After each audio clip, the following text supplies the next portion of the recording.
કાપડ અને ગાર્મેન્ટ પર જીએસટીનો દર 5% વધારીને 12% કરવા સામે હવે સુરતના કાપડ વેપારીઓ એકત્ર થઈ રહ્યા છે, એકજૂટ થઈ રહ્યા છે અને હવે વિરોધની રણનીતિ નક્કી કરી રહ્યા છે। 30 ડિસેમ્બર એટલે આવતીકાલે વેપારીઓ દ્વારા ટેક્સટાઇલ માર્કેટ બંધ રાખવાનો નિર્ણય કરવામાં આવ્યો છે। નોંધનીય છે કે આ પહેલા પણ જીએસટીનો દર નહીં વધારવા માટે વેપારીઓના અલગ અલગ સંગઠનો દ્વારા સુરતના સાંસદ અને ટેક્સટાઇલ મંત્રી દર્શના જરદોસ, ભાજપ પ્રદેશ પ્રમુખ CR પાટીલને રજૂઆત કરવામાં આવી હતી। તેમના થકી નાણામંત્રી સુધી પણ વેપારીઓની આ વાત પહોંચાડવામાં આવી હતી, પરંતુ હજી સુધી વેપારીઓને સંતોષકારક જવાબ જીએસટીને લઈને નથી મળ્યો। તે વેપારીઓ હવે આ બાબતે શું રણનીતિ બનાવી રહ્યા છે તે આપણે જાણીશું। મનોજભાઈ, જણાવો કે કઈ રીતે હવે આગામી દિવસોમાં રણનીતિ નક્કી કરવામાં આવશે, આવતીકાલનો શું કાર્યક્રમ? कल जो है सूरत में 65,000 शॉप जो है कपड़े की है होलसेलर, वो पूरे मार्केट बंद रहने वाले हैं। आगे की क्या रणनीति है वो हम आगे बात करेंगे, लेकिन कल जो बंद करके हम सरकार को दिखाना चाहते हैं कि सूरत का कपड़ा व्यापारी ही नहीं पूरे इंडिया में जो है कल बंद रखा है।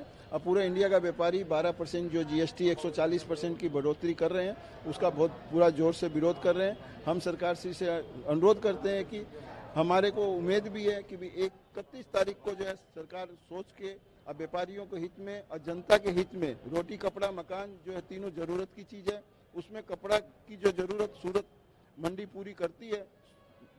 मेड फैब्रिक जो है सब गरीब लोग पहनने वाली चीज़ है। 200-250 रुपये की साड़ी बनती है और इसमें अगर 140% की बढ़ोतरी का निश्चित तौर पे 25% रिटेल काउंटर पे जाते जाते या 10 हाथों से निकल के कपड़ा जाएगा, तो जिस हिसाब से 12% की जीएसटी लगेगी तो 25% की बढ़ोतरी होगी और ये अपने सब जो है छोटे क्लास के ऊपर इसका इफेक्ट पड़ेगा। सरकार को इसको तुरंत जो है इस निर्णय को वापस लेके और ये जो कपड़ा मार्केट काफ़ी टाइम से जो तकलीफ में था अभी धीरे धीरे थोड़ा अच्छा हो रहा था, उसको बचाने की कोशिश करेंगे।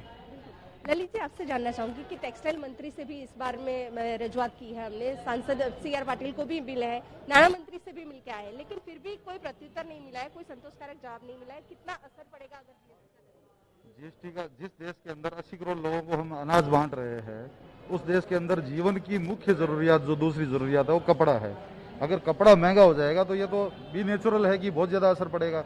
एक तरफ हम महंगाई कम करना चाह रहे हैं और दूसरी तरफ यह हो जाएगा कि जिस चीज की महंगाई हमको कम करनी चाहिए उसकी हम महंगाई खुद बढ़ा रहे हैं। अगर एक आप मानिए कि जो भी व्यक्ति जन्म लेता है और जब तक मरता है तब तक कपड़ा उसकी जरूरत होती है, लंगोट से लेकर के कफन तक कपड़ा जरूरत है। उसके बाद में गरीब हो चाहे अमीर हो उसके लिए कपड़ा जरूरत है। उस कपड़े को अगर बढ़ा दिया जाएगा, मैं बोलता हूं इस देश के 135 करोड़ लोग कपड़े के उपभोक्ता है, यहां तक कि जितने मंत्री है जितने ब्यूरोक्रेट है वो भी कपड़े के उपभोक्ता है। तो सबका देखते हुए जैसे कि आज हमने टेक्सटाइल युवा ब्रिगेड की तरफ से ये किया कि हम सद्बुद्धि ये किए कि जितनी सरकारें हैं, राज्य सरकारें और केंद्र सरकार, उनको सद्बुद्धि दे भगवान कि कपड़े के ऊपर जीएसटी जो है वो कम करे, 5% से भी कम करे तो ज्यादा बढ़िया, नहीं तो 5% में यथावत रखे। तो जहां तक मेरा मानना है अगर कपड़े पे जीएसटी बढ़ गई अगर तो हर उपभोक्ता को तकलीफ होगी और ये कम रहे।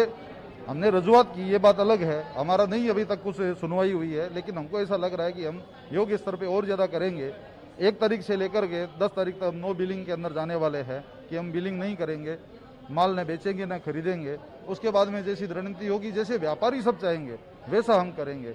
हमारे खुद के निर्णय से नहीं करेंगे कि संगठन ने कर दिया, वो काम हम नहीं करने वाले। रंगना जी, आज CR पाटिल ने खुद बोला है कि राजकीय पक्षों का हाथ है, मतलब उनका सपोर्ट मिल रहा है, इसीलिए ये आंदोलन को बढ़ावा दिया जा रहा है। कितना सही कितना नहीं, देखिए व्यापारी कौम है वो आज भी बीजेपी के साथ है। पहले भी आपने देखा होगा 2017 में राजस्थान के कोई चीफ मिनिस्टर आए थे, लेकिन पब्लिक ने उन्होंने हुटिंग करके भगा दिया। कुल मिला के व्यापारी आज भी शांत है और व्यापारी अगर हमें कुछ भी लेना है तो हम हमारे सरकार से लेंगे। विपक्ष हमारे क्या दे पाएगा हमें, जब वो सत्ता में नहीं है तो हमें क्या दे पाएगा। लेकिन हमारे आदरणीय पाटिल साहब के साथ में हमें 14 दिसंबर को हम वित्त मंत्रालय में वित्त मंत्री